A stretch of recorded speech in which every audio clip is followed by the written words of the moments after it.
Good morning, everyone. I'm John Pyros, and in addition to being a Regulatory Affairs Advisor at Australia Post, I am also a member of IPA Victoria's Young IPA Committee. Just before we get started today, just a quick heads up. You all do have access to your mics and video for today's session. So we do ask that you remain on mute for the time being. We have muted you, but if you could remain on mute for the time being, it'd be much appreciated. I'll go through the structure a little later this morning. On behalf of IPA and YIPA, it is a great pleasure to welcome you to today's masterclass session and, of course, our opening event this week, Governments Responding to Change in Times of Crisis. And needless to say, we have all seen a lot of that lately. I want to begin by acknowledging the traditional owners of all the lands on which we meet today and pay my respects to their elders past, present and emerging, and to thank you all for joining us this morning, whether it's your first masterclass event today or if you've joined us along the way over the last couple of weeks. We're always grateful that you've made the time to attend. For those of you joining us today who are new to us, for a bit of insight, IPA Victoria is a member-driven organisation which connects, empowers and celebrates Victoria's public purpose sector. Young professionals are a key part of the sector, and the YIPA community is an important part of this. And as YIPA committee members, we've strived to give you the very best insights throughout this series. Of course, events such as this morning's and throughout the month would not be possible without the support of our very important partners. To our major partner, the Victorian Public Sector Commission, with new Commissioner Adam Fennessy, former Acting Commissioner Julia Griffith and the whole team, we thank you very much for your support. And of course, to our supporting partners, the Victorian Managed Insurance Authority, thank you to Andrew Davies and his team for their support of young professionals across the sector. And of course, Deloitte, Alan Derrick, Deloitte's National Public Sector and Public Policy Lead, along with Ian Trevora, Deloitte's Victorian Public Sector Lead, and all the team. Thank you for supporting the Masterclass series with content for many of the sessions throughout the month. Now, this week's theme broadly considers responding to change.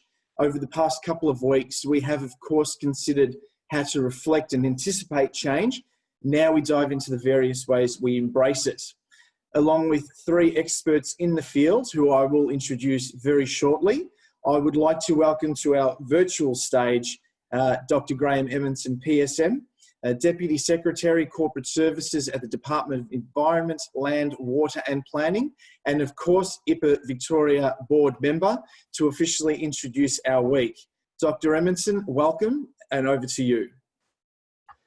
Thank you, John, for that introduction, and welcome to everybody. I think we've got expecting over 100 registrants today for this really important session. And can I say at the outset, that sort of number of registrations is a really strong demonstration of how topical today's masterclass series subject is. And I'm delighted to see so many people tuning in and hopefully gaining some of the benefit of what you will hear today, but also an opportunity for you to share ideas and to strengthen networks as young professionals and as a part of YIPA.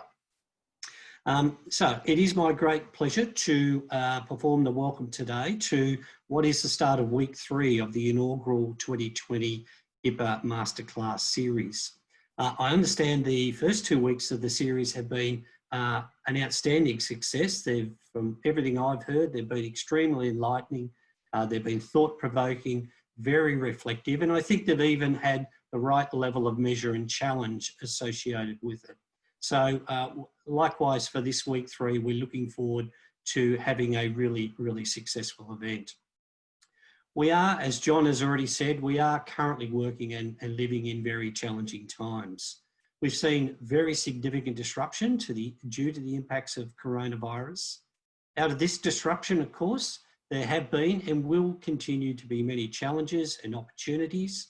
They'll relate to how we work, how we collaborate, perhaps even how we think differently about policy development and implementation, particularly, I think, in terms of how we approach service delivery approaches. Of course, though, change across our sector has long dominated our landscape. It is something we've done very successfully, and I think as the public purpose sector, we should be very proud of. This is, though, an ongoing challenge for leaders, both current and emerging. In this regard, one focus of IPA Victoria is in its long-term support of young public sector professionals, and we've been very proud, actually, to be able to provide opportunities to think about what change means, what its impacts are, and what skills do young professionals need to better respond to adapt, to change, and to thrive. We need to think collectively about what capabilities are necessary now and into the future. Like with COVID-19, the thinking around responding to and coming out the other side in times of crisis does require different, innovative and agile approaches. At IPA Victoria, we've been thinking about how we can support the reshaping of the public sector across Victoria, how we can reshape workplaces and skills for the next generation's managers and leaders. We certainly don't have all the answers, which is why IPA Victoria is devoting a session on this really important topic during Public Sector Week, which will be held from the 14th to the 18th September. I'm sure for the next few months or longer, we will be fast tracking our thinking around leadership challenges and what more needs to be done. We have a great opportunity to take advantage of this time and to implement more innovative and sustainable ways of working. I also get a sense that the community and business are looking to the public sector to provide more insights and guidance. From my perspective, I don't think there's ever been a more important and exciting time to be part of the public purpose sector. Communities are looking to governments at all levels, particularly to the public service, as to how we can lead and navigate our way through what are quite unprecedented and challenging times. We have a fantastic opportunity as leaders in the public purpose sector to step up like never before. Now, during the pandemic and the uncertainty that it does bring, authentic leadership is more important than ever, both for our people and for the communities that we serve. We need to make a concerted effort to bring everyone together in ways that we've perhaps not imagined before. It's my sense that authentic leadership will be our key to success in this environment. There are, of course, many other drivers shaping the public sector at present, whether it be the increasingly complex public policy problems, some would call them wicked problems, whether it's rapid advancement in technology and the ability to capture big data, how we manage the demand for more individualised and personalised services and choice from our communities, how we lead through a paradox of declining trust and rising citizens' expectations, and how we manage the changing public sector workforce demographics and the strong competition for talent that currently exists. These are just some of the challenges that we have in front of us, but they're also great opportunities, and leadership, in my mind, will be our key to success. As I said earlier, I have a particular interest in seeing a much stronger focus in the public sector around leadership styles and types. And for me, authentic leadership is a really fundamental component to how we will lead and manage successfully through the current challenging times that we have, but more importantly, beyond. I hope today you are inspired, motivated, and better equipped at the end of this masterclass series to enhance your remarkable careers in the public purpose sector and in our ever-changing world. I want to acknowledge and thank Deloitte Australia for their generosity of support in hosting the GovLab workshops, the Business Chemistry workshop, and Coffee with a Change Agent during our masterclass series. I also acknowledge Squiggly Careers for hosting the Career Conversation sessions. These events are important for all of us, but it's really important that we also acknowledge our sponsors who make these events possible. All in all, the IPA Masterclass series is aimed to be an informative, reflective and inspiring month of events and activities focused on understanding our ever-changing world that we work in, as well as to build your professional career in the public purpose sector. I hope you enjoy today's event. I hope you enjoy this week's YIPA Masterclass series as well. And most importantly though, I hope you take the opportunity through these forums to connect, to learn and to grow both as a professional and as in your personal lives as well. Thank you for joining us today. And with that, I'll hand back to John. Thanks very much, Dr. Edmondson. I suspect it will be a very interesting 12 or so months across the public sector space, just to see exactly what change really means and how it will shape our perspective moving forward. And hopefully, and I'm sure we'll get some of those insights throughout this week. Now, for the time being, I want to turn our attention to today's event. And I, for one, am really looking forward to today's session, which will look a little bit different to others. And I'll go into some more of that detail shortly. We'll dive into some of the change management capabilities required for emerging public sector leaders. And with the present state of affairs in mind, this topic is all the more prevalent. We'll hear from some of Deloitte's experts in the field of change management, touching on the coronavirus pandemic from both an economic and social perspective, fallout, and some of those expedited trends that we're seeing come in really, really quickly that you traditionally see over some time, be it years or decades, happening in mere months and weeks. We'll also hear about the latest research on major shifts within the public sector and how it is responding, the role of leaders during times of change, and I think importantly for everyone tuning in this morning, how that translates into change leadership capabilities. And to take us through all of that, shortly we'll be joined by some of Deloitte's very best. Amanda Flauch, Partner, Human Capital Consulting and Victorian Public Leader. Amanda has experience in large-scale complex change and organisation transformation and is an expert in technology-enabled transformation, operating models, organisation design and strategic change. Amanda is passionate about the public and education sectors where she is focused on ensuring the very best outcomes through major transformation.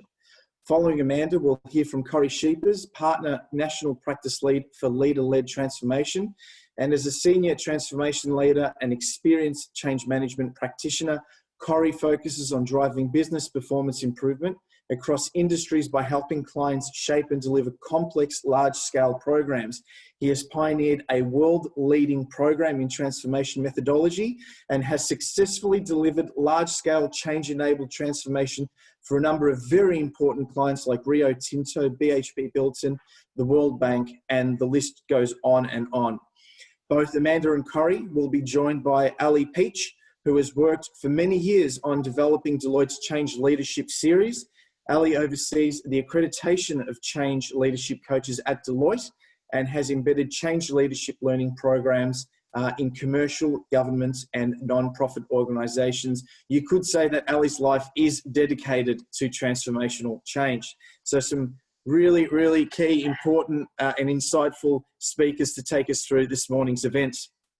Our speakers will take us through each a 15-minute presentation, followed by an opportunity for everybody tuning in to hunt your own change leadership capabilities. We will then break out into small group discussions where everyone will be allocated to one of three groups, which is why you do have access to your mics and camera. So if anyone tuned in late, you do have access. So if everyone can remain on mute for the time being, it'd be much appreciated as we work through our way this morning. So throughout those sessions, we'll turn our minds to change leadership strengths through the lens of the current changes that we are facing. In that 15-minute period, we'll be discussing a range of topics, including opportunities to leverage themes in the current climate of change and how that translates to the public sector, which I think is really key for most people tuning in. And I think from my own experience this year, I've certainly learned a lot about myself. I think most people probably reflect on 2020 as a big learning experience and what change has meant for them. And from a professional perspective, one of the key things I take out of this year and has been the way I have changed and adapted to this whole work from home process. I could put my hand up and say that, you know, traditionally I was always one for routine and preferred to go into the office and sit at my desk and get through my day because that was my space, and then go home and that was a different space again. But now adapting to that, and I didn't really embrace the whole working from home thing. But I guess with the theme of 2020 now, I've had to adapt personally, and I take that as a positive moving forward, that I can adapt, and something that I didn't think I could ever do. So that's certainly one thing I've learned professionally, and I guess from a personal perspective as well. I've definitely got a greater appreciation of my surroundings at home, and I know that's pretty broad, but when I think about the little things, like my wife and I now work side by side 8-9 hours a day, and we have a greater appreciation and in-depth look into each other's working lives, whereas, you know, traditionally you'd come home, have dinner, have a very high level discussion about your respective days and move on from that. Now we have that really in-depth understanding, and I think it's made us a better team moving forward. So it's been a big learning experience, definitely from my perspective. And I guess if anyone out there tuning in has their own thoughts or their own perspectives they want to share, they can always pop something in the comments section and tell us about your own learnings. We're very keen to hear them. But anyway, enough about me. Before we do get underway today, a few reminders. Today's session is being recorded, and I have said that you do have access to your camera and microphone. So we want to make this session as interactive as possible, and I'm sure we're all excited to share our thoughts. So keep those thoughts coming through the comment section. The format is a little bit different. We don't have the Q&A box like we have had in other sessions because of that interactive perspective where everyone's going to be involved shortly. But if you do have any questions throughout the morning, make sure you pop them in the comment box. I will certainly be keeping an eye on that little comment box, so keep them coming in. We will finish up at 11:30, so as soon as your questions come in, please send them through. We certainly don't want you missing out. We will have some time towards the end of the session to get through some of those questions, comments and observations. Now, Amanda, Corey and Ali, I welcome you to the stage.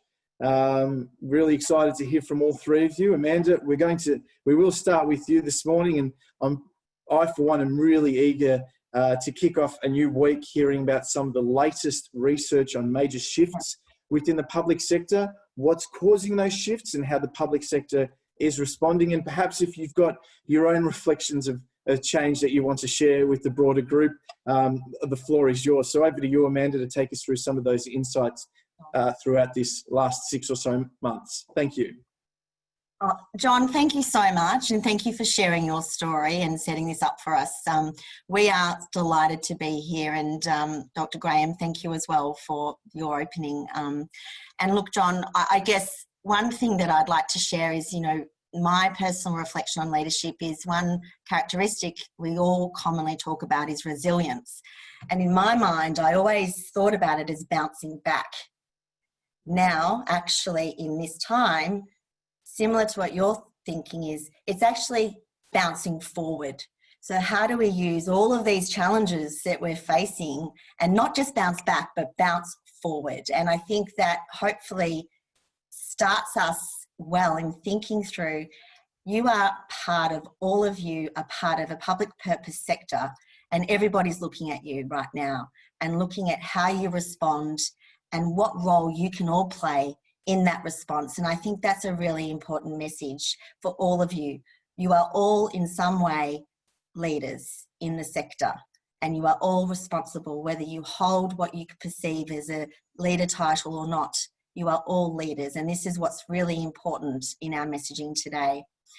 And certainly, John, we all know that the Victorian state government and all public sector agencies are under more scrutiny than ever under these conditions. And we are very familiar with the challenges that are being confronted across our state and communities in this state of emergency. The well-being and welfare of Victorians, the devastating impact on the economy, and the simultaneous surge in demand for services. So amongst this, though, one thing that I think is really important that we're observing is that the pandemic has really brought some agencies into the future as if it was a time machine. And that's certainly the quote that we've put on our introduction slide. And I think when I look at that, And then I wanted to introduce some themes of a research study that we've recently done with 20 public sector agencies, just to really set this up, because really what's important is some of the silver linings or some of the responses that we've already observed across public sector agencies. And I'm just going to call out some of those themes. And Ali, before we jump into this slide, I'm just going to highlight some of the themes from that analysis that we did with 20 agencies. And potentially these will resonate. So please write down some of the things, and maybe all of them have been responses that you've observed within the context of your own public sector agency. So what we have observed, and what a lot of the agencies responded, is how quickly they've moved into the digital world. So an acceleration and adoption of digital platforms and virtual ways of working, which has really seen increased investment in technology, in terms of learning and training for people in terms of how to apply that technology in the ways that they're working, and also the abundance of flexible working arrangements and digitisation of processes. So really what we're observing and what we've actually cited is that there's been this quick response and moving forward into a digital world that many thought could have taken up to 12 to 18 months, and it was a matter of weeks. So that's really one big trend that came through. Working flexibly, John, you cited your experience and your own personal experience. It's really been called the greatest flexible working experiment. And it's really been a myth-busting experience for many, allowing for broader and greater understanding of workplace and flexible working arrangements. And it's not just based on location. People are understanding how to think flexibly, how to think through outcomes and working styles and preferences in this new world. So surveys that have been conducted by the public sector themselves demonstrate that there is this desire now, as the agencies are thinking about response but also recovery, really what are the things that we can hold on to that we've all actually learnt about working flexibly, which I think is really important. One of the other big themes, and I'd love you to all think about this, is adaptability. So what we've seen is many agencies have had to consider mobilising people and their workforce to support other agencies or internal needs. So there's really been needs-based. So if you think about contact tracing, so how quickly workforces needed to mobilise into supporting needs-based.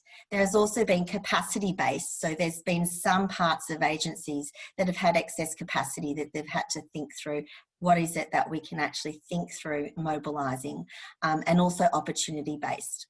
So this has been great. However, it's also meant that agencies have realised that they really need to think better about how do we more rapidly mobilise our workforce. And some have really struggled because there has been a recognition that we really need to deeply understand the skills and capabilities of our people better. And we really need to understand those in terms of not just roles, but in terms of capabilities, so that we can really better match skills into different areas or new roles that we need to exist, and there's limited technology available to support that mobilisation. So again, that was a really strong theme that came through across many agencies. We need to better understand the skills and capabilities of our workforce so that we can be more adaptable and we can actually respond and mobilise those skills more quickly. So that's certainly a big theme that's come through in terms of the response. Another theme which has been critical is really around the safety aspect. So safety has become, or is, the top priority for many of the agencies that have been researched. So a wide range of safety measures are being implemented within the workplace and within new working arrangements. So again, a really strong theme.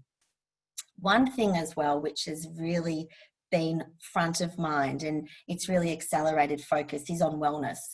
So many of us find ourselves isolated from people and places that matter most to us. So work, family and social lives are continuing to be disrupted. And the public sector and the departments have recognised a real need to prioritise mental and physical health. So really there's been enormous stress and uncertainty, and with that a real focus on what is it that we need to do to support our people, and those elements are coming to the fore. Things like access to EAP, access to wellness, access to support and learning, and I think that has been more pronounced than ever before. And then culture. So perhaps surprisingly, the agencies have reported a sense that culture has improved across some of its workforce. So 7 learnings have come through, and it's really interesting, I guess, in terms of culture and the way that people have seen their leaders are more accessible and visible. So they're seeing and hearing from them a lot more. And that's really been something that has really been felt, that they've been more front and centre and available and accessible. Thoughtful communications. So if you work in communications and you are responsible in that part of your agency, there's been observations that communications have been more critical and thoughtful. And that's certainly been something that has really come through in the themes. The focus on wellness is really coming through strongly. And then the alignment around a common cause. So really, whilst it's been challenging and people don't really like it, most have really seen how important it is to really be focused and be aligned. I think the other observation is that there has been a sense that we have been able to move fast as public sector agencies. We've actually been able to show ourselves how quickly we can get work done. And that's been something that has really been of pride and something that, you know, has really come through in that research. The other thing, it's become personal. You're in my lounge room. I'm sure you're in the lounge rooms of many of your colleagues. So really, people have had to invite people into their homes and into understanding who they are as a person. So people have come through and said that it's become far more human and far more connection. And those are the themes in relation to culture. And so what? So what we've seen is that the agencies have said, yes, we've moved quickly, we've been able to respond. And Ali, I think I wanted to introduce that to this frame. So that context really is important in setting this up. So one of the things that we do is really study what it is that it takes and what are the challenges of leaders in the public sector that are really important to think through the skills that you need to think about growing, building and harnessing. And these 6 challenges are the role challenges that we researched, and we have worked with the Public Sector Commission to really say, what is it about this job that makes it really challenging? And what are the things that you are confronted by? And if you look at those and you think through that as a matrix, that public sector's leaders lead in the spotlight. So if you think about that as an example, you know how well and how many people are focused on what it is that the public sector are doing. So leading in the spotlight is a key challenge. Driving cross-boundary collaboration. So this challenge is amplified during this pandemic than ever before. So thinking through how to work across and between your agencies is becoming even more amplified. Making rapid decisions and acting quickly. We have seen that is such an important ability to be able to cut through. An example of data analytics are being used as lead indicators and precursors, and thinking through the impact that mental illness across different communities. And so we've seen agencies develop a mental health tracking tool that is using these indicators to provide insights on cohorts that are most at risk of mental health. So this type of challenge is becoming even more paramount. Anticipating citizens' needs is another key role challenge. Reimagining public service delivery, innovation, being able to rethink and what it takes in terms of delivering services, and leading hybrid workforces. So these are the 6 key role challenges that we've researched that are really critical for public sector leaders.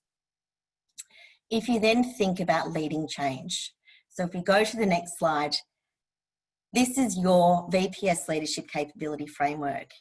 And really, this outlines the key capabilities that public sector leaders really need to think about in terms of becoming better at their jobs. And leading change is critical in that on the left-hand side of the screen. So many of you may have seen that before. And Corrie, you are the expert in change leadership. And I'm going to hand over to you just to really provide this group with an outline of what you've seen and how you've designed the change leadership framework. Fantastic. Thanks, Amanda. And good morning, everyone. I'm actually calling out of Perth today. And normally I would say, oh, I wish I could be in Melbourne, but I know the challenges that you guys are facing over there. So I'll make it over Zoom out of Western Australia as well. I have to confess, John, when you started reading up my bio, I really started getting a little bit nervous. And the more you started reading, the more nervous I got, because I'm really comfortable with what I focus on. And you guys will know that after today, I'm really passionate about change management, specifically about organizations leading their own change from within.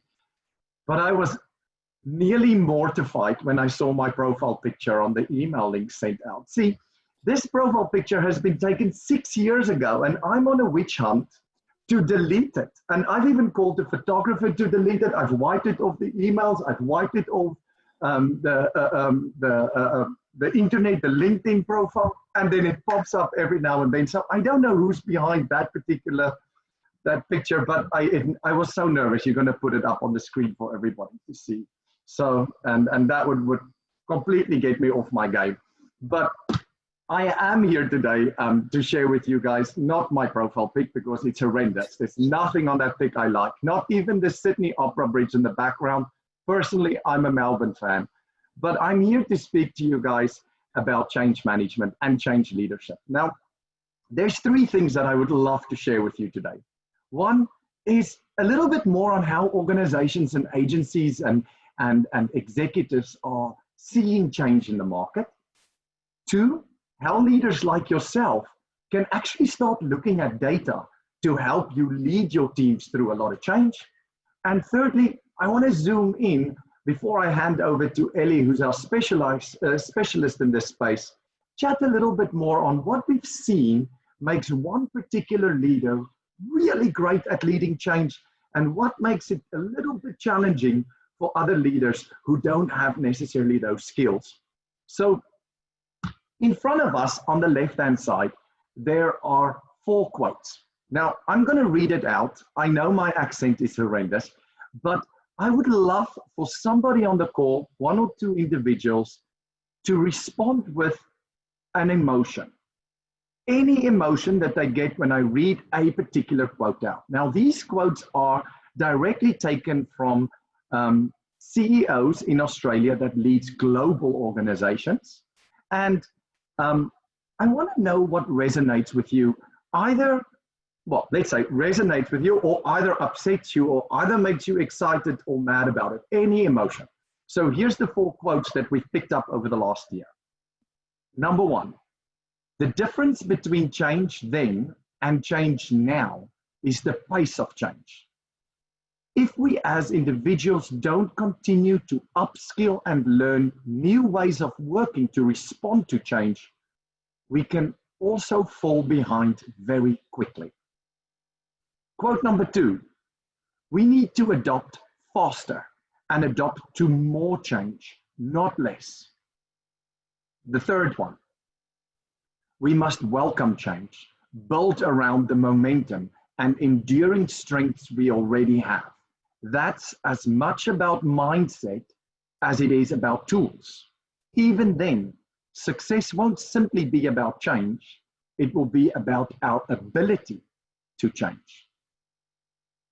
And then the last quote from a CEO, to succeed and remain competitive, we must all be ready and willing to lead change.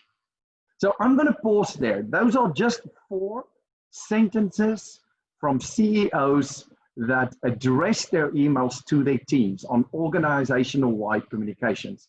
And I would love to hear from somebody on the call to say, is there a particular one there that evoked a little, you know, just pull the string or create a bit of excitement for you?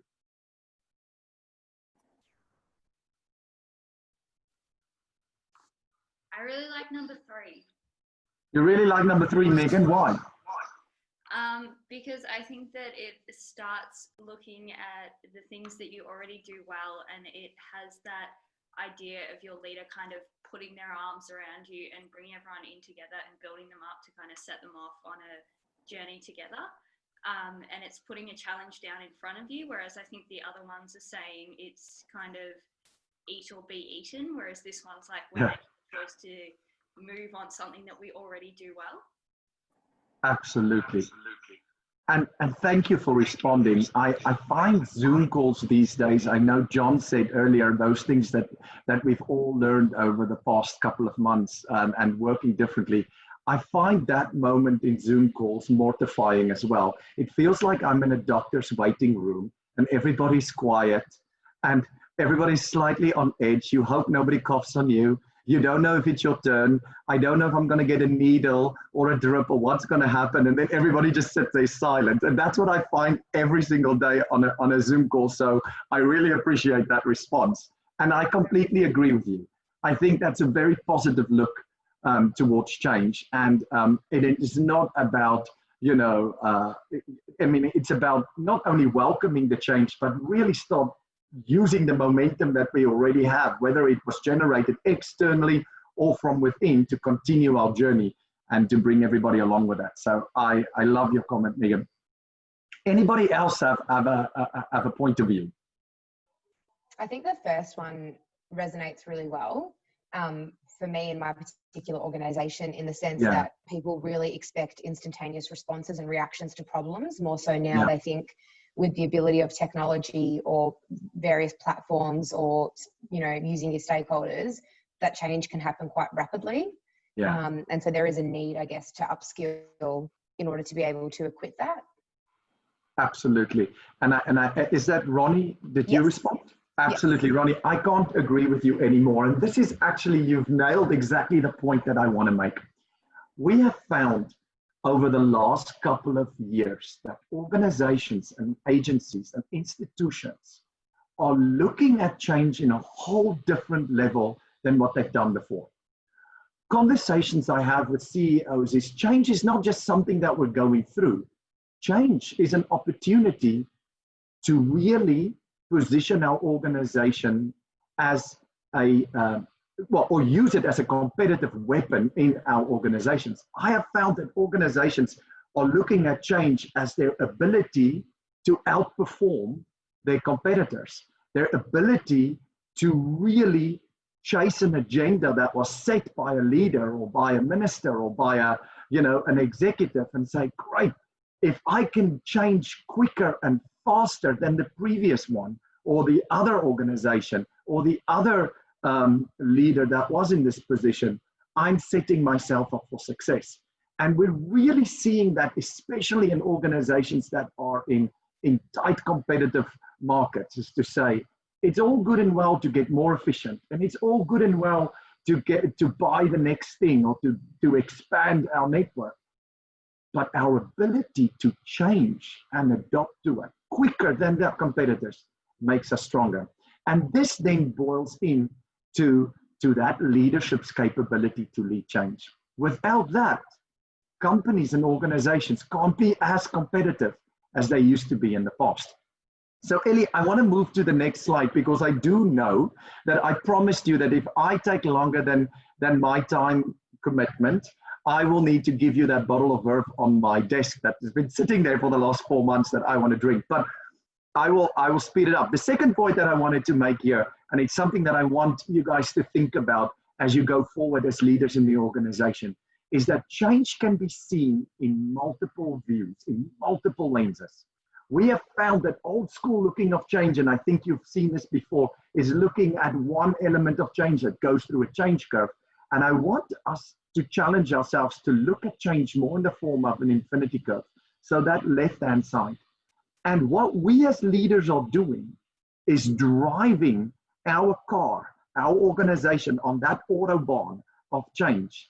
And our job is to move through that as quickly as we possibly can and as safely as we possibly can. And our job is to help our organization to change to the future. So that forward looking is quite essential. And by looking at the impacts of change in isolation, you might be missing out on all the different levers that's out there to help you achieve that speed to change. So on the right-hand side, I wanna leave you guys with the concept that data can inform you about the change of your organization and your team. And with that data and the skills to lead change, you can really become a powerful leader in the future. So data around change traditionally started looking at impacts. Now this makes sense. I want to know who's going through the most change, and me as a leader, if my team is going through a lot of change, I have the assumption that I have to really support them through that change. However, we have found that just because teams don't go through big changes, that doesn't necessarily mean that they're going to struggle with a small change. So, and I use an example on this, and if this sticks, I really hope you can take it forward. My sister and I both grew up on a farm in Africa. We both moved to Perth, Australia. So if you conduct an impact analysis on us, you would find that we went through the exact same change, right?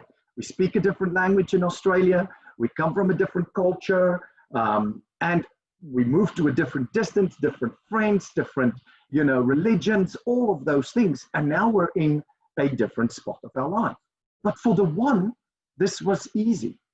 And for the other one, it took longer and was a little bit harder to go through the change. So just because your team is going through change doesn't necessarily mean that it's going to be difficult for them or hard for them. So think about 3 other components. And what we found is that the greatest component of whether change is going to be hard and difficult and quick and easy depends on that leadership component. And that is what we call change leadership capability. So, and it can be measured. And we'll go through exercises today to help you think about how do I measure change. But to measure capability of you to lead change and your teams to lead change, you need to have a tool to understand what type of competencies makes one leader better than another leader in that change. And the competencies below, down there, consist of 6 core competencies with 22, let's call it complementary skill sets behind it. And these 6 core competencies came about of years of research with University of Western Australia. We've worked with an organization called Thomas International. For those of you who don't know them, they're one of the world's largest psychometrical suppliers. So they do disc profiling, EQs, values assessment, all of those fancy things that the org sites use. And we've worked with some of our clients that's going through large-scale change to help identify in an operational world what makes one leader stronger than the other one in leading change. And what we found is that there are 6 core competencies that really helps you understand how your team and yourself can lead change. The first one is our ability to translate a vision to our team so that they can understand it. It's always so difficult when there's that massive vision on the front and your CEO sends it out. And yes, it makes sense. And then there on the bottom, where somebody's just working with the public behind a till or at a service center, they need to understand that in their world. And if leaders can do that, that is a skill that can be developed to support that teams through it. The other one is about managing resistance, influencing others, creating mental clarity, building strategic relationships, and inspiring change readiness teams. Now, for today, before we go into that, I want to leave you with one last, let's call it a little pearl of wisdom, if my grandma would always say. But it's all good and well within our organizations that we can develop these particular skills. But think about it as, and I don't know about you, but I had a younger brother, or have a younger brother, thank goodness I still have my brother, but him and I both did tennis as we were children. And I mean, like, I loved it. My brother was very talented. And it really made a difference, just like it is in sport, where you might have the talent, but you don't have the motivation to use the talent. These skills only starts really becoming powerful where there's a motivation to use it. And then to really achieve greatness in a particular sport, you don't only need the talent and the motivation, you need the opportunity to go and compete. And as you as leaders, the world today provides us the opportunity to really use these skills, be motivated, and achieve greatness around us. So if there's one thing I want to leave you today is to really, if I look at leaders in the future, I look at leaders that are successful in their ability to lead their teams through change. And this doesn't necessarily happen at the CEO level or the director general level. This happens right there in the front line, where every single individual, and this is where I'm taking Ellie's quote, every single person that has the ability to influence is an influence of change. And that makes you a change leader. So Elle, I'm going to hand over to you. Do I owe you a bottle of champagne or not? We'll talk about it afterwards, Corey. Thank you.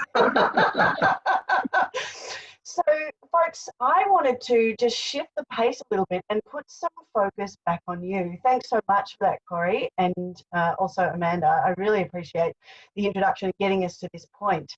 So I'm hoping that you can now see on my screen a copy of a document that was sent out to you in an email earlier this morning. It's about hunting your own change leadership capability. Now, at Deloitte, we have a tool called Leadapt, and you go through a 360 assessment where you and your peers and manager and direct reports all prepare an analysis of your change leadership capability. But what we're able to share with you today is an opportunity for you to have a go at thinking about where your strengths lie at this point in time. So I'll ask each of you to toggle between your screens, open up that document. It looks like this on the front page, a Leadapt self-assessment tool for the Victorian Masterclass series. And while you're doing that, I'm going to zoom in so that those who aren't able to open up on their own screen can have a look on what we're sharing here. And we're going to go through each of the 6 core competencies and give yourself a rating out of 5 stars here. So, for example, on each of these 3 elements that we know make up part of translating the vision as a core competency. So I'll walk you through it, and it becomes very, very easy. You can just click on your screen as you go along, how many stars you think you've got. So 4 stars and adjusting messages to address different interests of stakeholders. If you think about a leader who is great at translating the vision, and Corey explained a little bit of this earlier, and think about the characteristics and skills that you see and admire in people who are excellent at this. This is a person who, when you're in a room full of people, they manage to speak directly to you. They know what's making you tick. It's almost as though there's no one else in the room. That they can really articulate not only where the organisation is heading, but they're also helping you figure out how you're going to help the organisation get there. They can make anything seem achievable because they're defining the steps that everyone's going to take to get there. And they help you understand how you play a role in that. So have a think about where you think you currently sit at the moment. How many stars in each of those 3 characteristics you would give yourself?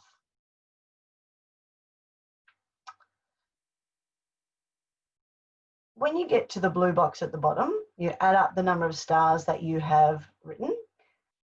So here I've got 8, 10 stars. Yeah, awesome. The next competency, building strategic relationships. So think about a leader who you admire or someone who you've seen do this. They've got a network, and the network is not a transactional network. It's not just a group of names in a, I'm going to show my age, a Rolodex. No, it's not just a group of names in their contacts on their iPhone. who they call up and ask for something, but it's genuine relationships.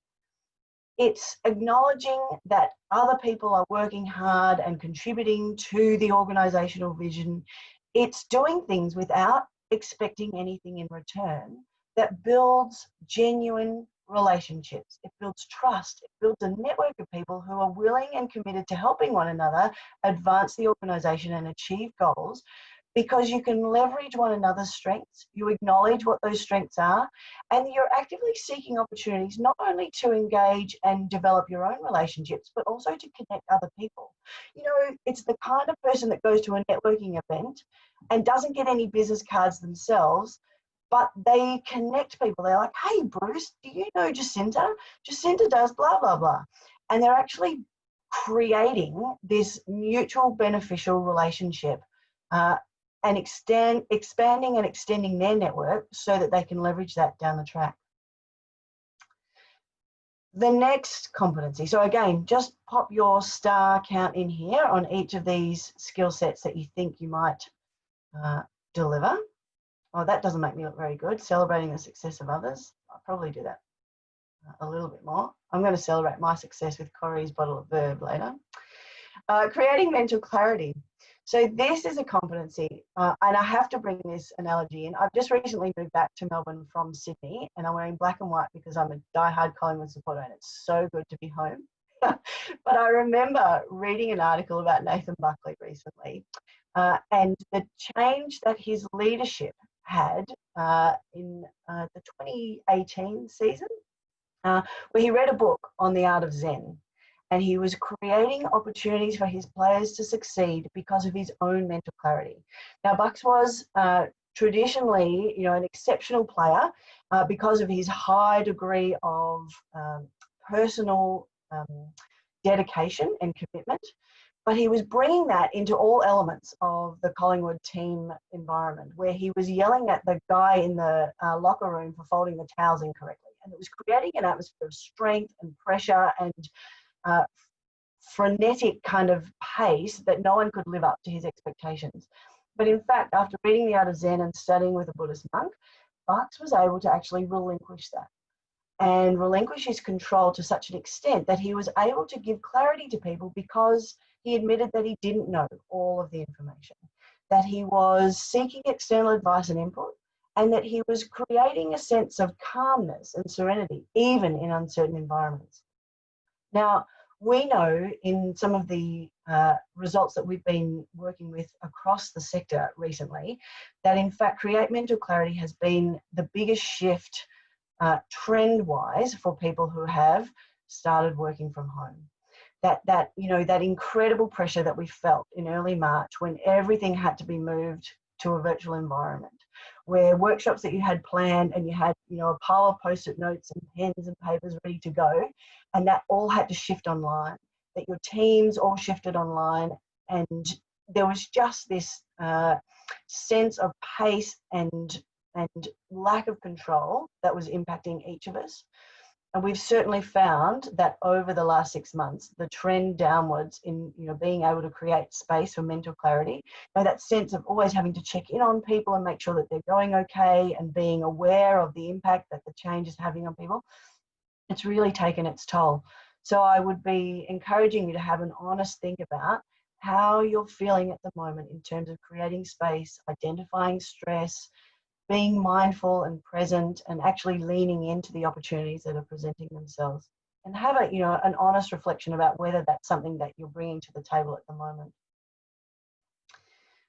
Another leadership characteristic, influencing others, building trust, persuading others, openly sharing information, but not only information, but the thought processes and rationale behind them. You know, it's very easy for someone who's great at translating the vision and who is this, you know, incredible futurist and can see what's ahead, and that they've already sort of had that thought process and they've moved towards that vision. It's quite easy for them to forget that many of the rest of us are still sort of languishing behind, thinking, how do we get there? What are we doing? And so someone who exhibits these qualities, that they're able to share knowledge, thoughts and rationale, and speak confidently, even though we don't know all the answers, and actually being confident to admit that and saying, you know, this is a significant change for us, and we've thought through lots of what's going to happen, but we haven't thought through everything yet. And it's impossible for us to know all the answers at this point in time. Having that authenticity that Dr. Graham was speaking about earlier in his opening, that creates a real sense of trust and psychological safety in a team. And we know that that helps deliver change. Inspiring change-ready teams. So this is a leader who seeks genuine feedback, not just about what they're doing well, but also from the team about how things are progressing. Not only about themselves, but about the change, about other impacts, other things that are happening in the organisation that perhaps we haven't thought of yet. It's somebody who shares information quickly and accurately. You know, those leaders who have all the information at their disposal, but it's sitting in their inbox because they haven't had time to go through their emails. Or those leaders who share all of the information to every single person without actually thinking about what information do people have to know at this point in time that's going to really set them on a course for success. You know, what kind of pressure am I creating by giving everybody all the information, or how could I target these messages in a more effective way? Have a think about, how do you do these things currently, and what would good look like for you if you were delivering these things at a 5-star capability? I think a really lovely thing to think about in inspiring change-ready teams is not only about the change itself and how that is going, but also having empathy for people who are going through the change. You know, as Corey said, you know, two people can be confronted with exactly the same change message and have the same opportunities to ask questions and deliver the change and drive the change in their organisation, but their reaction is completely different. And many of you will have seen that living through the last 6 months, that, you know, the environmental factors, the external impacts that are happening in people's lives can often impact the way that they're actually able to deliver change in an organisation.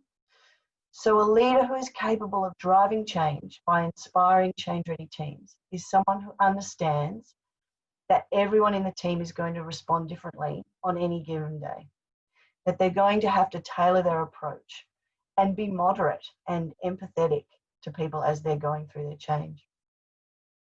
Finally, managing resistance. This is one that I know is exceptionally difficult, particularly if you're thinking about the message that Amanda and Corey have been talking about, that even if you are not in a position of leadership in the hierarchy of your organisation at the moment, how can you influence change by managing resistance without authority?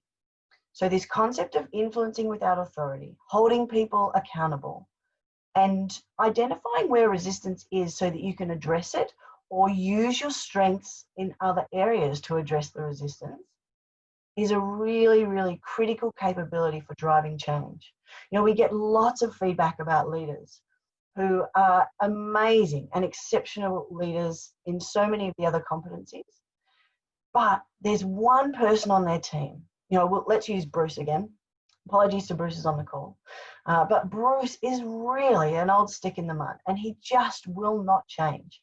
In fact, the consequences of not addressing Bruce's behaviour and the impact that then Bruce can have on the rest of the team, I'm sure we've all felt, you know, that concept of, well, if he's not going to do it, then why do I need to bother? You know, that sense of injustice and being unfair when someone's not being held to account.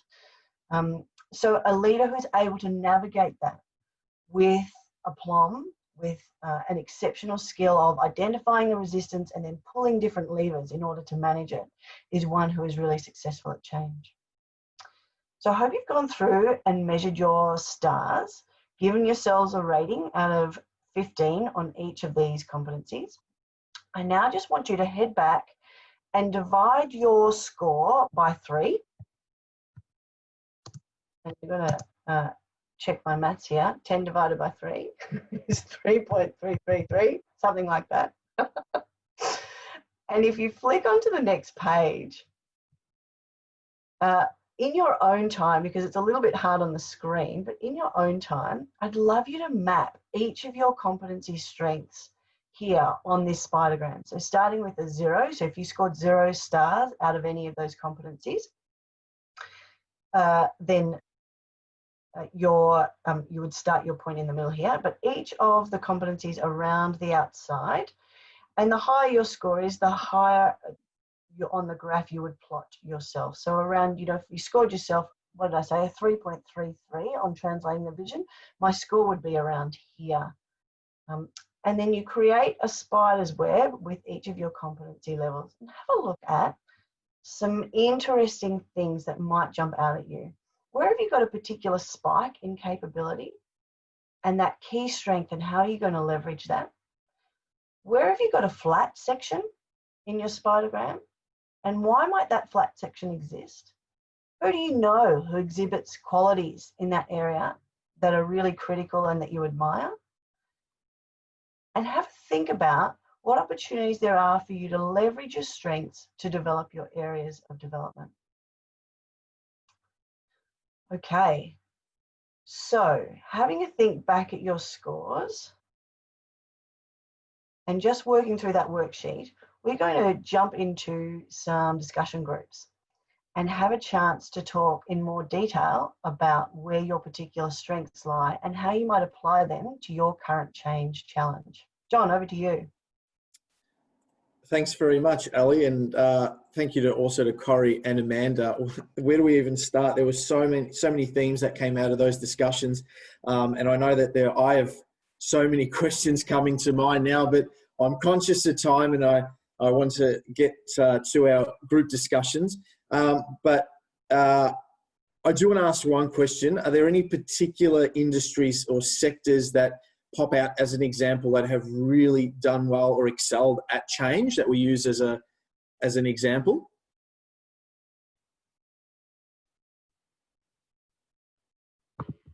John, and you're asking me that question, right? Oh, yeah, sure. Let's go to you, anyone.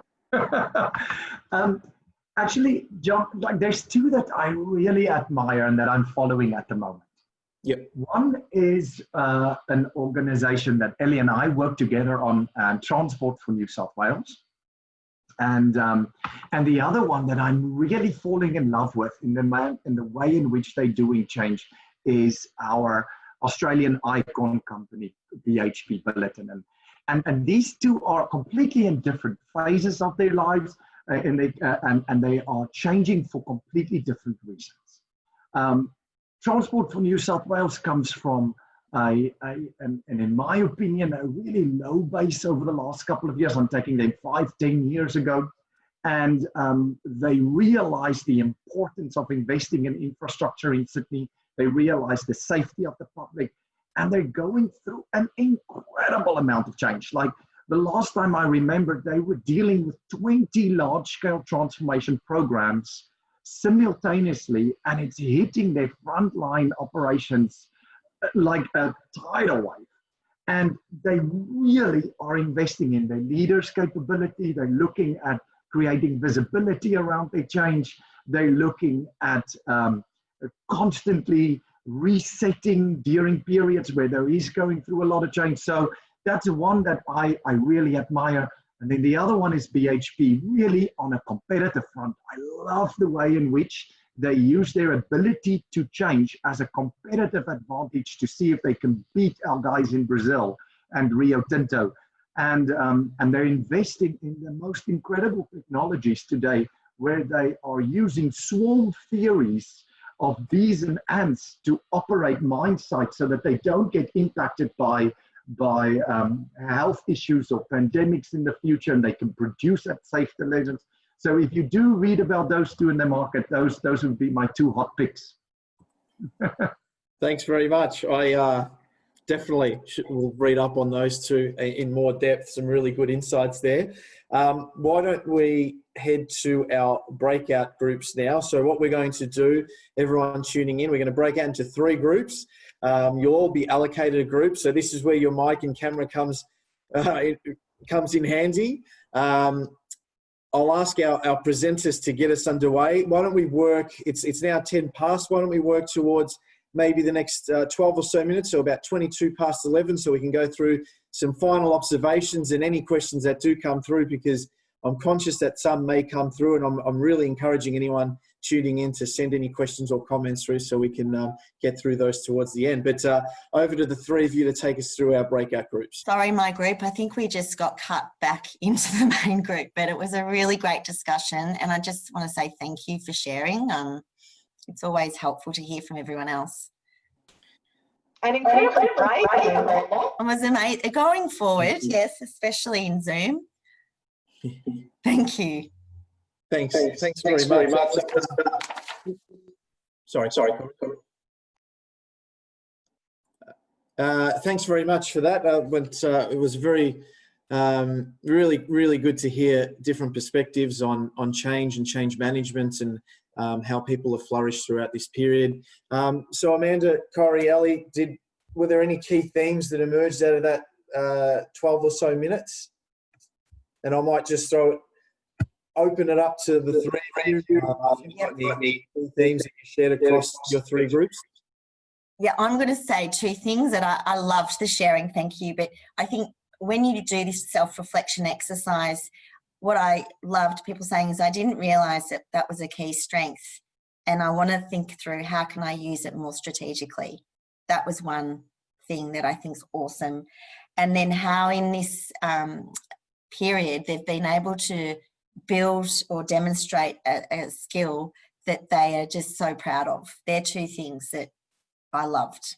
So thank you. Thanks, John. Thanks.